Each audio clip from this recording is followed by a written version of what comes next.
Welcome back to Draw-Thru, and the second part of these two episodes that are dedicated to what I like to call the Sonic Oddballs. The Sonic Oddballs, as I said in the last video, are, to me, anything that was not a main series Sonic game. Essentially, the main series was Sonic 1, 2, CD, 3, and Knuckles, whereas everything else, like the 8-bit series games, or the specialty system games, and any other spin-offs, would be a Sonic Oddball. Now, the first episode we talked about the games that I felt were relatively successful.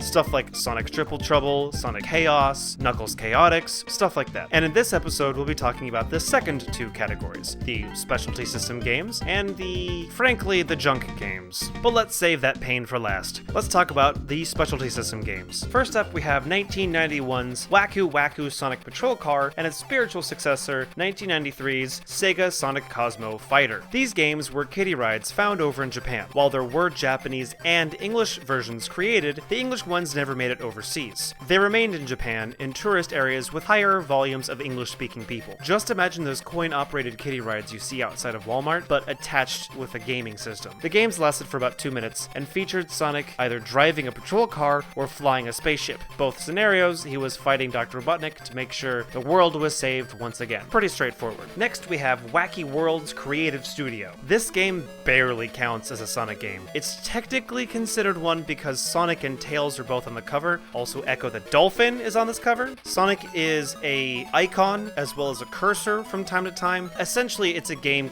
kind of in the style of Mario Paint. The front of the box advertised that you can create animated worlds, compose cool music, and it includes mouse controllers. So very, very amazing. It's harmless, and that's all the time I want to spend on it. Next up, 1994 Tails and the Music Maker. This one is one of those games where you are exposed to classical music that later in your life you say, I know this one. This game focuses on Tails going through music-related mini-games. I do feel bad for the parents of the children that play this game because the music gets pretty grating after a while. But that's pretty much just it for Tails and the Music Maker. Again, another small mini side game just made so they could put Tails on the cover and sell some games. Sonic the Hedgehog's Game World, 1994. It's another Pico system game. I'm not even going to touch this one just because it is nothing but mini games. It is just Sonic on a cover of Sonic related mini games. If you really want to dive into it, go look it up, but it's really not worth your time because it's basically just mini games.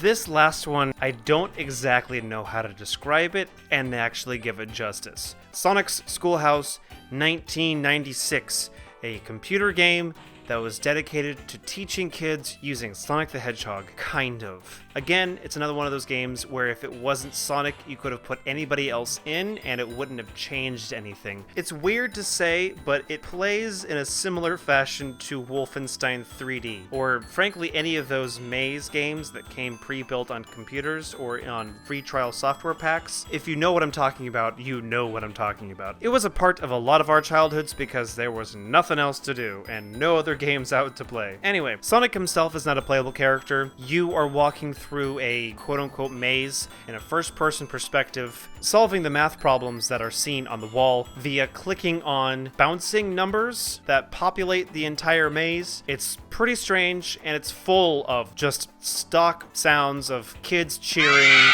clapping. If I had to summarize this game in a sound effect, it would be boing. Another segment of the game is Sonic escorts you onto a school bus where you click on different animals inside the school bus, none of them being Sonic characters, to find out more about that animal via a TV screen that appears over the front section of the school bus. Dr. Robotnik actually shows up in this one, strangely enough. Him and his badniks try to steal your answers, or in one minigame, they try to steal your rings. Also, this performance of a Sonic the Hedgehog voice, probably my least favorite. Get ready for spelling. One really fun aspect about this game, though, is that it actually uses elements from a canceled Sonic game called Sonic X-treme. Sonic X-treme was originally supposed to come out in 1996 for the Sega Saturn, but unfortunately it had a lot of problems and needed to be canceled. And I guess it lives on in its asset form in Sonic's Schoolhouse. Not exactly the greatest legacy, but hey, at least we get to see some of the models. Apparently it's one of 2 games for the Sonic Saturn that were canceled. Sonic X-treme, which yes, is the most 90 90s title that it could possibly be, considering that it is extreme, if you know what I mean. But it and Sonic Saturn were both canceled, unfortunately. So let's move into the last category, the junk category. Surprise, it was this entire video, with some exceptions. Wacky Wacky Sonic Patrol Car and Sega Sonic Cosmo Fighter, as well as what I'm going to talk about here in a second, Dr. Robotnik's Mean Bean Machine, aren't junk games. They're just so randomly put in here, barely having anything to do with their source material, that they just kind of fit this whole oddball junk category. First up, 1991's Sonic Eraser. It's Tetris. It's crappy Sonic Tetris. For some reason, there are two Sonics, one for each side, and when one side wins, it punches the other side. Because when I think about Sonic the Hedgehog, I just think about how much he punched people. The pieces have nothing to do with Sonic. The music, the noise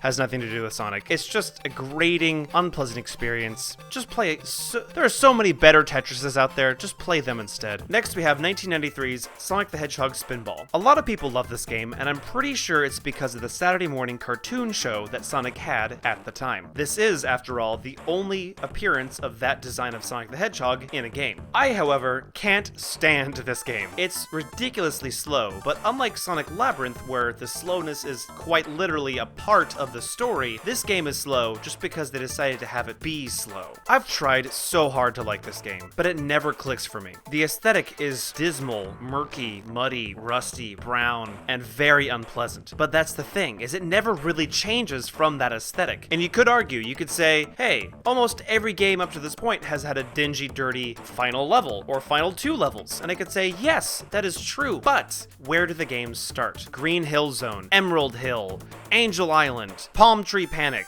They're all bright and cheerful, and it welcomes you into the world. This welcomes you into a sewer. That's not fun. That's not Sonic, even. And I know the only lore by that point for the Chaos Emeralds was it was either 6 emeralds from Sonic 1 or 7 emeralds from Sonic 2, but 16 emeralds, all the same color? It's just weird. It just doesn't feel like a Sonic game, which it kind of isn't in a way, because it's a Sonic the Hedgehog Saturday morning cartoon game. But if you're comparing it to all the other entries in Sonic's long list of games, it just doesn't fit. It stands out, but not in a good way. The aesthetic is depressing, the gameplay is miserable, and I guess an entire game about pinball just doesn't sound that appealing. If I want to play a Sonic game, I don't want to play pinball. I'm gonna play pinball, I'm gonna find a pinball game. It's the same thing with Sonic Eraser. It feels like you just put Sonic on it because you had nothing else better to do. I'm gonna go play another pinball game. Sonic Spinball, I'm done talking about it. It's never been a favorite of mine, and while I don't hate it, I just think it's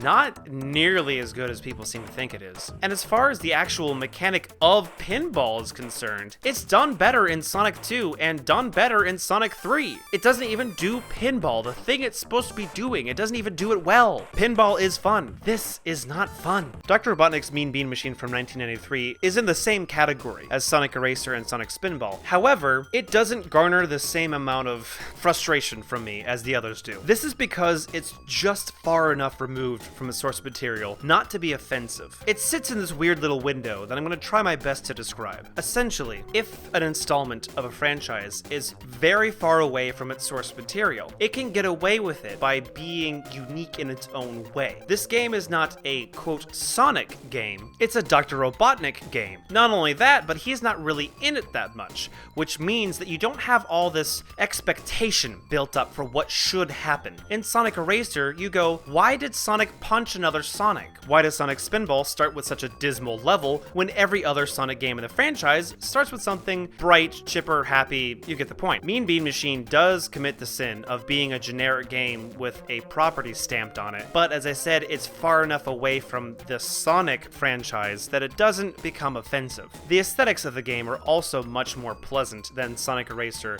or Sonic Spinball, so points for it there. It's a Candy Crush-like game, something you might see as a mobile game these days. Is it great? No. Is it terrible? No. Is it really forgettable? Yes. Does it mean I'm gonna move on to the next game already?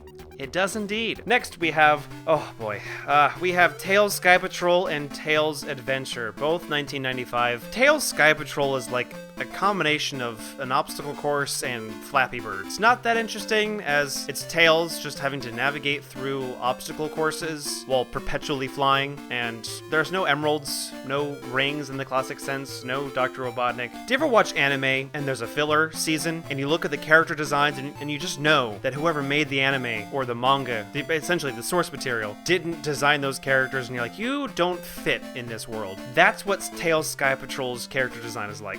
Aside from Tails, the entire cast of characters are incredibly generic. They have nothing that makes them stand out. There's a evil witch character. How original! Look how classic this design is. It's a witch. Oh, I'm moved. Tails Adventure, I would argue, is the better of these two 1995 Tails solo games. However, it is incredibly, again, slow. Notice that the running complaint I have of these Sonic spin-off games is that the pacing is so slow and tedious and clunky. Sonic the Hedgehog is a character designed around speed. While Tails is not Sonic the Hedgehog, we played Tails in Sonic 2. We played Tails in Sonic 3. Sky Patrol came out after Knuckles Chaotix. We've had the entire main series Sonic games to play as Tails, and to feel the inertia of playing as Tails. Tails can spin dash, Tails can jump, Tails can fly, Tails can move at the same pace as in-game Sonic. I said that very specifically because I don't want to say they're the same speed. I understand that these are spin-off games. They have a fraction of the budget, they're just made to put out games, but that does not mean they don't get the same level of criticism. I also understand, especially in the two Tails games, that they are trying to do something different. Whether they succeed or not,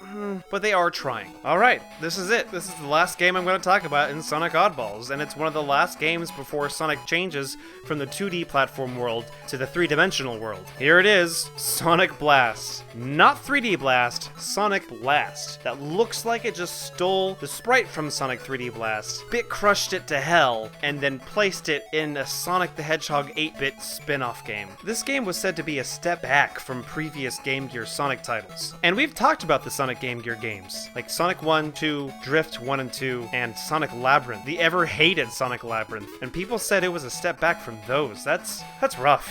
This is another one of those two-plot games. Japan has one, the Western has the other. In Japan, apparently, Dr. Robotnik was aiming a laser at Sonic, but accidentally hit a Chaos Emerald, shattering it into 5 pieces. He was going to use those pieces to fortify his Silver Castle, which is his new aerial base. In the Western one, basically, collect the Chaos Emeralds and beat Dr. Robotnik. Much more simple. It's very unceremoniously bad. It's not so bad that it's good. It's not offensively bad. It's just boring bad. Again, Sonic moves way too slow. The level design are muddy and gross. It feels like there's a definite trend of what makes a Sonic game bad. Comparing Sonic Blast with Sonic 3D Blast is like comparing Transmorphers with Transformers. It feels like Sega made a bootleg of itself. And as much of a fizzle as it is to end on that one, that is the last Sonic Oddball, chronologically speaking. But yeah, that's Sonic Oddballs. Most of these games were pretty okay. Some of them were terrible, and some of them were fun. But I did enjoy getting to go back and explore Sonic's early days, for better or for worse. So let me know what you think. Were there any games that I mentioned that you really liked but I really hated? Was there a game that I really liked that you really hated? Just let me know. But hey ho, that's the end of this video, and I'll see you next episode where we conclude the first season of Draw-Thru with Sonic in the 3rd dimension. Well, Sonic in the beginnings of the 3rd dimension. Basically, the first season of Sonic Draw-Thru is gonna cut off right before Sonic has his reimagining in Sonic Adventure. But you'll learn more of that later. For now, I'll see you later, guys.